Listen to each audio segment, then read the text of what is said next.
yang masih ada di sana itu adalah 30 untuk BK, untuk bahasa Inggris, dan 6 untuk prakarya. Karena kita mengacu pada peraturan teta linearitas, maka guru-guru di Purworejo P1 ini, padahal masih ada 200 lebih formasi, tidak bisa ditempatkan. Padahal P1-nya hanya 36. Ini Bapak Ibu fakta yang harus kita ketahui bersama. Loh, kenapa dulu kalau memang kayak gitu kalau ada P1? P1 itu sebenarnya hanya melewati ambang batas, belum lulus. Lolos ambang batas, belum lulus. Siapapun yang melalui ambang batas, itulah P1 tahun 2021.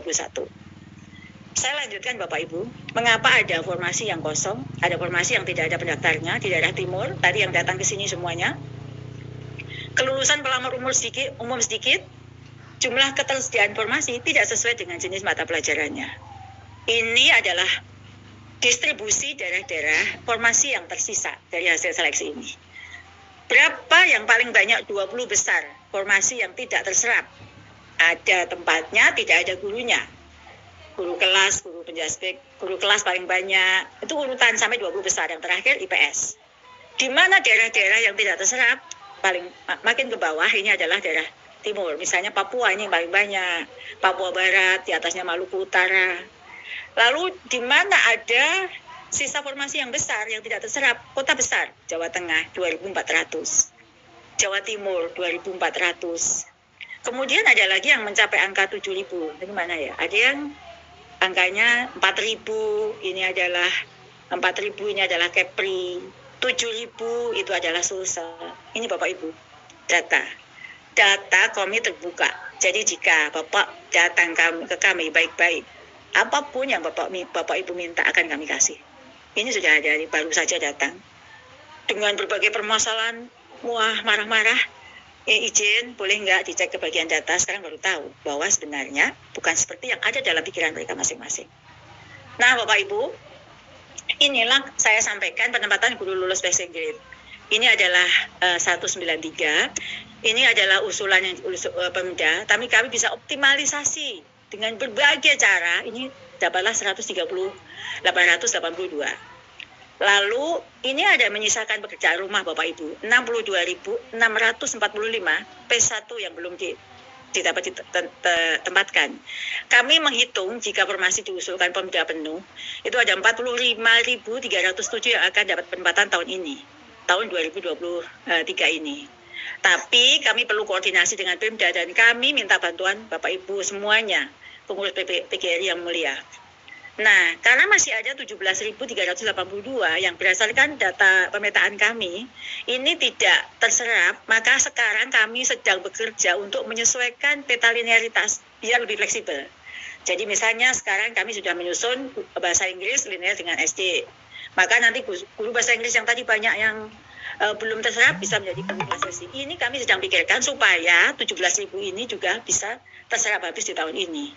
Perlu kerja keras bersama. Ini adalah petanya. Selanjutnya ini saya masuk ke topik berikutnya Bapak Ibu. Ini yang sedang dibahas terus-menerus oleh masyarakat, oleh pihak-pihak lain. Saya ingin menjelaskan sebenarnya. Ini sebenarnya ya. Bapak Ibu, 3.000 ya, mohon maaf, kami sangat bersimpati jika Bapak Ibu sudah pernah mendapatkan notifikasi penempatan dalam akun, tetapi terpaksa harus pembatalan penempatan. Saya ceritakan sebenarnya. Jadi Bapak Ibu, pada bulan Oktober 2022 ada pendaftaran penempatan bagi P1. Pada saat itu beberapa guru yang sebenarnya rankingnya di bawah mendapatkan notifikasi. Karena rankingnya di bawah norma daerah seluruh Indonesia. Sehingga ada yang ternyata setelah masuk ke daerahnya rankingnya jauh di bawah. Mereka mendapatkan notifikasi. Lalu ada seleksi administrasi masa sanggah, gitu ya. Seleksi administrasi masa sanggah itu, ini saya lihat dulu jadwalnya. Di jadwal ini, jadwal awal itu harusnya di bulan 18 sampai 20 Februari, pengumumannya itu di tanggal 26 Februari. Tapi dengan tanggal 26 Februari kita belum mengumumkan. Lalu kembali ke sini Bapak Ibu, setelah seluruh yang 130.000 guru yang mendapatkan notifikasi, termasuk 3.000 ini mendapatkan notifikasi, lalu ada sanggah dari orang lain. dari instansi pelamar tersebut, mereka tidak bisa menyanggah lewat akun, mereka menyanggah lewat Dinas Pendidikan melalui portal guru P3K kemendikbud.go.id, karena yang tidak itu nggak bisa melanjutkan sanggah. Mereka melakukan sanggah. Sanggah kami terima banyak sekali. Dari sekian banyak sanggah, lalu kami mengecek, memverifikasi lagi aduan sanggah tersebut. Ternyata ada 3.043 guru pelamar prioritas 1 yang tidak bisa ditempatkan karena ada nilai yang lebih tinggi. Lalu karena ini terkait dengan keputusan Panselnas, kami mengajukan usul perubahan pelamar prioritas 1. Usul kami sampaikan 16 Februari, dapat surat persetujuan dari Menpan tanggal 27 Februari. Lalu kami ada rapat Panselnas melibatkan seluruh Panselnas, bukan hanya 4 kementerian, dengan BSSN, dengan BRIN dan lain sebagainya. Dalam rapat itu diputuskan untuk Kemendikbud mengumumkan pembatalan penempatan tersebut. Jadi bukan Kemendikbud. Kalau ditugas untuk mengumumkan, ini adalah proses sanggah yang biasa terjadi. Tahun lalu ada 15.000 sanggah, 2.000 yang mendapatkan penempatan. Saat ini masih terbuka sanggah, ada 250.000. Dibuka kesempatan sanggah bagi siapapun yang keberatan dengan 250.000 yang diumumkan tanggal 8 sampai 9 kemarin. Jika data itu match dan itu adalah perlu kita verifikasi, kita akan verifikasi. Bisa jadi 250.000 akan berganti pemenang. Bapak Ibu yang saya hormati, kok begitu? Ini aturan dari seleksi ASN P3K. Di kementerian manapun, di PNS pun ini terjadi. Wajar Bapak Ibu. Ini adalah ilustrasinya. Pada saat itu seharusnya antrian pemenang berdasarkan Permenpan dan Permendikbud diurutkan berdasarkan ranking. Ada 1, 2, 3, 4 ranking yang antri di dalam satu daerah. Lalu pemenang ini mendapatkan notifikasi, pemenang ketiga mendapatkan notifikasi. Bapak Ibu, nomor 2 ini adalah guru PGRI juga.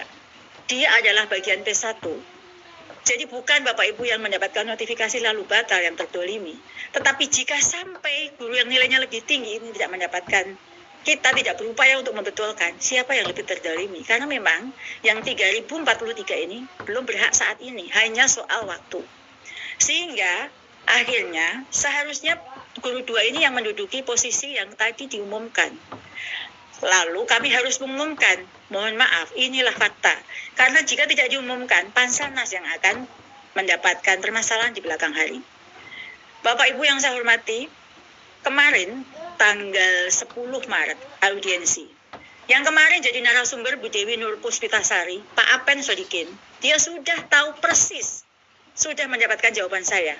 Kalau dalam satu forum dia mengatakan belum mendapatkan jawaban saya ulang kembali yang saya paparkan pada saat itu. Ini adalah mereka yang mendapatkan. Lalu Bapak Ibu, ini yang hanya 9 ini bukan acak, mereka yang bertanya. Dari yang bertanya ini, Bu Dewi, guru SD Negeri Jaya Mulia 2, dia sudah tahu persis ranking nilainya ada 1494. Dan dia dari Kabupaten Bekasi, guru kelas formasinya hanya 782. Bapak Ibu yang saya hormati, bagaimana jika orang yang seharusnya berhak ini, lalu sekarang dia tidak mendapatkan, sementara yang sebenarnya rankingnya di bawah yang akan ditempatkan di tahun ini lebih dulu menempati. Dia yang harus menjadikan perhatian kita. Siapakah dia? Dia juga gurunya PGRI. Dia anggota PGRI juga. Jadi kita harus berjuang sesuai dengan yang benar. Pak Apen Sodikin yang kemarin juga datang ke kantor juga menyampaikan masalahnya. Dia sudah tahu persis, dia guru di Provinsi DKI Jakarta, guru bahasa Inggris. Rankingnya 546. Dan dia di kuota DKI hanya 394. Jika kuotanya 546, beliau terangkat. Ini data Bapak Ibu. Jika 3.043 ini ada yang keberatan merasa nilainya seharusnya dapat, kami terbuka kesempatan seluas-luasnya Bapak Ibu untuk melakukan sanggah. Ini datanya. Bapak Ibu yang saya hormati, saya sengaja paparkan ini, dan jika ada yang bertanya, saya akan tunjukkan datanya. Ini saya bersama tim tadi saya. Yang datang kemarin semuanya, memang saya sangat prihatin buat Ibu Titi Erna Afriani. Dia ranking 10 padahal formasinya cuma 9, nyaris. Kemudian tertukar dengan yang ranking 2 misalnya. Seharusnya ranking 2 itu yang jadi nggak dapat formasi. Yang sangat prihatin juga Pak Yusuf Mubarok. Dia dari Cianjur. guru matematika, dia ranking 10, formasinya hanya 9. Saya perhatian untuk semuanya karena Bapak Ibu semuanya ini adalah bagian dari 62.000 yang sekarang belum beruntung. Dan 62.000 itulah yang harus kita prioritaskan tanpa kecuali. Bapak Ibu, kalau di luaran tersiar berita yang tidak benar, saya ingin luruskan ya Bapak Ibu, bahwa bagi yang ini guru-guru 3043 itu adalah sebenarnya bagian dari sini. Bagian dari 62.645 ini. Pada beliau-beliau, pembatalan terjadi adalah bagian dari proses sanggah dalam seleksi. Kami terbuka untuk audiensi, untuk advokasi, untuk pertanyaan apa